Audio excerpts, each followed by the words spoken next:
Hi, Ia Ruth with your Keys to the City's Realtor with Lafreno Real Estate at 1120 Duval in sunny Key West, Florida. And we're here with Key West Porch Talk. So today we are so excited. We're going to be interviewing Darla Guevremont. Sorry, I knew I was going to mess up her name. She's going to tell you exactly how to pronounce her name. She is our Chief Executive Officer with the Key West Association of Realtors. And you know what, Darla? I'm going to let you explain how to say your last name to everyone and give us a little background about yourself. My name is Darla Guevremont, and I am the CEO of the Key West Association of Realtors, and I'm also the CEO of the Florida Keys Board of Realtors here in sunny Florida Keys. So just as Ia said, I came from the Washington, D.C. market. I was an all hazards emergency preparedness owner of a company in Washington, D.C. I sold it and then decided it was time to move to Florida, and I ended up here in beautiful Key West, living the island lifestyle that everyone dreams about. And we are so happy to have you, Darla. Thank you. Yes, so thank you so much for joining me on this interview today. So as the CEO of the Key West Realtors Association and the Florida Keys Association, what do you see in the Key West market that most agents and possibly consumers may not see? I think one of the things that you don't see and you can't exactly explain to buyers in the market, but it's the visceral effect that Key West has on you when you come to the Keys. It used to be you'd get off the plane and you would step off onto the tarmac and instantly you'd get that deep breath and be like, everything just went away. Everything from the mainland went away. All my cares went away. And when I first stepped off the plane, I thought, wow, this is beautiful. It takes your breath away, and not in a way that's bad. It takes your breath away in a way that you go, I don't have to hold it all in. I don't feel the tension in my shoulders any longer. And I think that's a thing that is not something that you see, and it's not necessarily something that you can sell. But if your buyers or your consumers don't get that feeling, then this isn't the place that they should live. Oh, they're going to miss out on this beautiful Key West if they don't get that feeling. And I think most people who do, most people get that feeling. They get that feeling. I've had several people say to me, I drove across the bridge, and as soon as I did that, all my road rage went away, and I just enjoyed the view and knew that I was in a place that I could relax. Absolutely, absolutely. Well, you know, we have had experiences ourselves as agents where we have an open house and a buyer walks in and they have already fallen in love with Key West, and then they find the house that they fall in love with and they buy it on the spot. Mm-hmm. It's a magical place. It's a magical place, and I think you know as soon as you walk into it, because when I first moved here, I walked into a couple of houses and I was like, oh no, this is not it. And then when I walked into the house that was it, instantly knew that I had made the right decision. Yay. Yeah. We want our buyers and our visitors to feel that too. Exactly. And I think a lot of them do, and that's why they keep coming back year after year, and then eventually they buy. That's right. Exactly. So we know Key West is a lifestyle market. We just talked a little bit about that. How has the buyer behavior shifted, do you think, over the past year? And I'm talking about visitors and locals. I think we are finding, I've seen, because I've got family in the business, I'm involved with many board members, and I see more locals buying houses, more people, more military kids coming in and saying, I want to live here, and buying houses. I see my own kids have been here a few years and have decided that they bought houses. They wanted to make this their island home, and I've seen many of their friends starting to buy houses, so that 27 to 35-year-old is starting to buy houses now here in Key West. So I think it's shifted a little bit from the corporate folks coming in and buying that were doing that, I think, during the COVID years.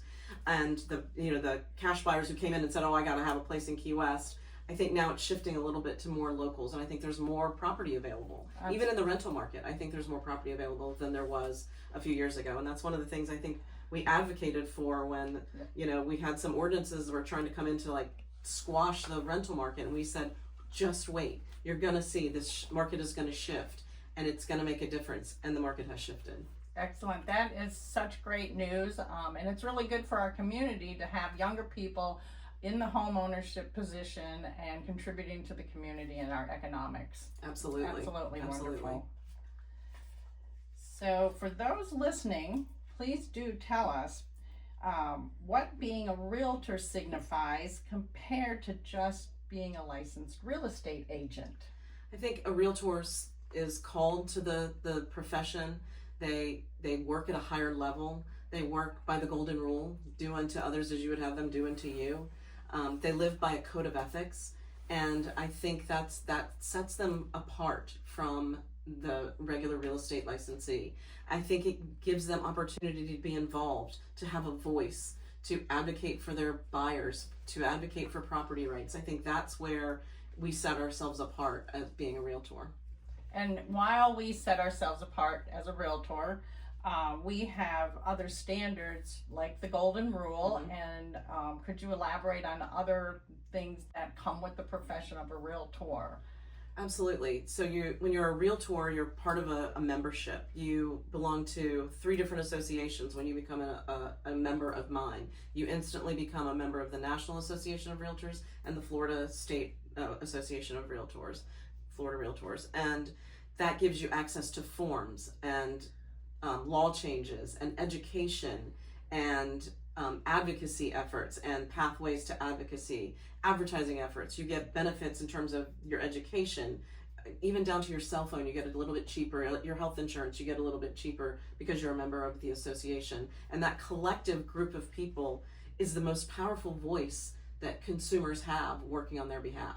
That's right. We're an advocacy group along with being realtors. Absolutely. Selling and buying real estate. That's part of being a realtor, is being an advocate.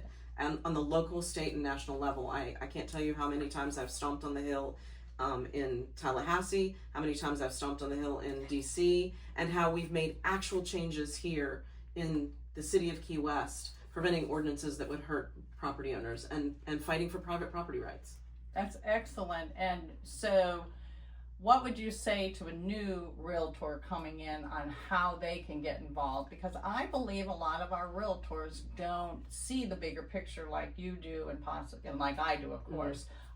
So what would you say? I try to get them right when they start. So in my new member orientation, I take them through what each association does from them as a realtor, but then also what it can do for them personally, how it can help them grow professionally, how it can widen their network, how it can introduce them to legislators that make a difference, that gives them a seat at the table. And I think that's the most important thing in your life. If you want to make a difference in this world on the very short time you have on this earth, then you need to have a seat at the table. Whatever that table is and whatever profession you're in, whether it's our realtor members or our affiliate members, they need to have a seat at the table to have a voice in what's happening in their community, in their state, and in their nation. Yep. Got to have a voice in real estate, that's for sure. And so I do that in my new member orientation. I try to explain what our committees are, how to get involved, what association events on the state and national level they need to be involved in, get them to come to our district meeting. We're part of a District 4 with Miami Association of Realtors, Florida Keys Board of Realtors, Marathon, and the Key West Association of Realtors. And so all of that is important to be a part of because you're widening your network. You're getting people from the state who then say, oh, I met this girl from Key West, I'll give her a referral. And so they'll call you up and say, hey, here's a client that I have, they want to buy a house in Key West, here's a referral for you. And those relationships, that's what this whole business is about, is those relationships, and they're exponential. And the Realtor Party is part of that program, and that's where we come in with our advocacy is RPAC, is our Realtor Political Action Committee, and that's so important to be involved in. And so many, I think, may hear it once or twice and then they don't really know what it means, but it is finding realtor champions in our legislature and our local elections and our state elections, our national elections, and making sure that they understand what consumers need and what private property rights mean and what insurance issues are and all of that kind of thing. Like, they need to understand that if you're a realtor member, then you have a voice on that level and you have a seat at the table. You just have to take the seat. You have to take the seat and then open your mouth and take the voice. Exactly. Use your voice. That's right. Exactly. So you definitely covered the more part of what being a realtor is. And you touched just a little bit on the private property rights, because that's a huge part of what we advocate for as realtors. And could you explain a little bit about that? You talked a little bit about going to, the legislative opportunities we have. And I know that it puts us up there with the big guys in terms of lobbyists talking about getting things for us when it comes to property rights, such as insurance, affordability, that kind of thing. Could you elaborate a little bit more on that? Absolutely. We are the largest voice in Tallahassee. We are the largest political action group in the state of Florida. And so when we stomp on the Hill, everyone knows it. It's given me the opportunity to sit down across from the CEO of Citizens and say, my insurance went up by $1,000 a month. And she said, well, I could never afford that. And I said, neither can I. And neither can any of our constituents. Like, we have to find a way to fix insurance. Right. And so that has started to happen. We have seen that more insurance insurance companies have come into the state, making more insurance available. We're still struggling in Monroe County to get those, but they're coming. And it takes time. And we have changed some of the laws so that the insurance companies can't just leave you and leave the state.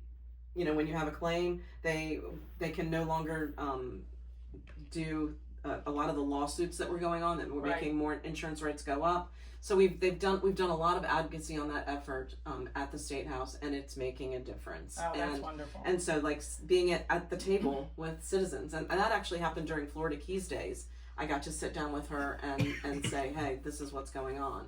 And a lot of times, I don't even know if, Florida Keys residents know, but they have their own day on the Hill. You can actually go to Tallahassee and have a day on the Hill to talk about what happens in our island chain. And that's important too. And so a lot of times that coincides with Realtor Day on the Hill. And so we can sit in front of them and speak to them on all kinds of levels and talk to every department as opposed to just our legislators. Something maybe we could think about in the future, getting the consumers involved a little more from Key West. Absolutely, yeah. And that's a great way to do it in the Florida Keys Days.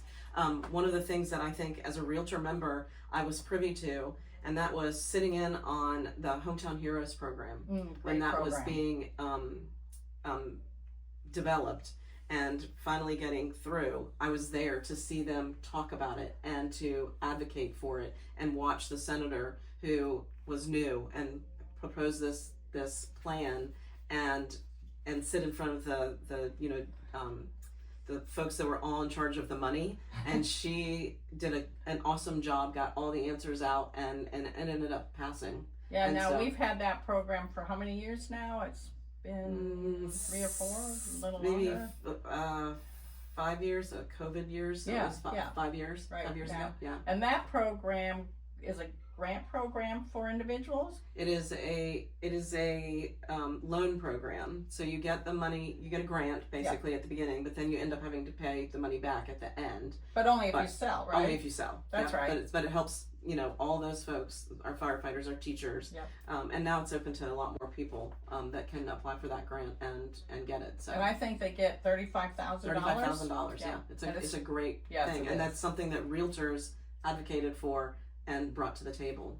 Such a positive change. Excellent positive change that we can make. I love that.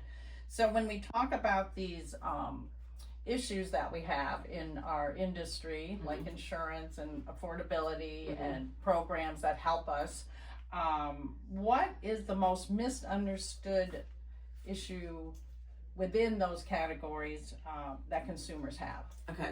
I think the most misunderstood category is not even on your list.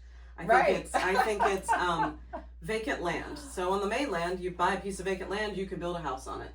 You go to the building department and you get a building permit. What's misunderstood here is that's not the way it works. We have finite land. We can not keep building like in Miami or in Orlando or in Tampa. So we have to have a rate of growth ordinance, or ROGO. You have to have a ROGO, and you have to have so many ROGOs to be able to get a building permit to buy on your land. And so I think that's probably the most difficult thing you have to understand, and our realtor members have to be able to understand it so that they can explain it to somebody that's coming in that doesn't know that we have a rate of growth ordinance and what that means. We have so many spaces we can fill, and we have to be able to get them evacuated during a hurricane, and that's where that comes from, is because we're an area of critical state concern. And so because of that, we have this rate of growth ordinance that maintains who can build, when they can build, and how many can be built every year. So only so many can be built, and there's a finite number of ROGOs that are out there.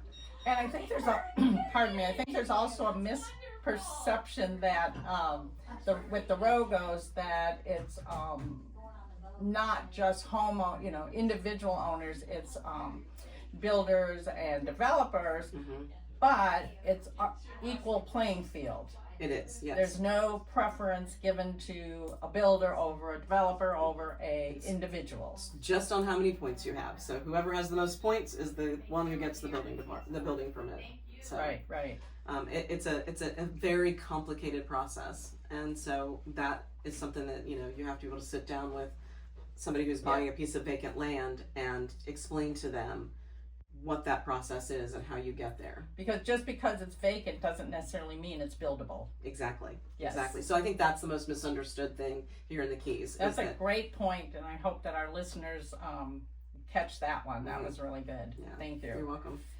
Now, I would like to play Truth or Tale. Okay. So this is a quick round. I will ask you questions, and you just tell me, is it a truth or is it a tale? Okay. Hopefully I know the answer. It'll keep our listeners engaged as well. Exactly. All right. The biggest things people miss about the Key West market aren't in the numbers, they're in the nuances. Truth. And we said that. You get that feeling. That visceral experience of, I'm home. Yay. Yeah. We love home. Today's buyers aren't pulling back. They're just making more calculated decisions. Truth.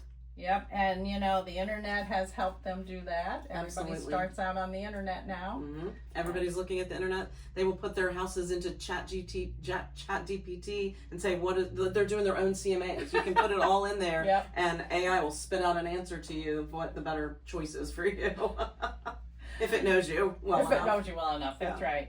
So holding a real estate license and being a realtor represent the same level of commitment. Absolutely not.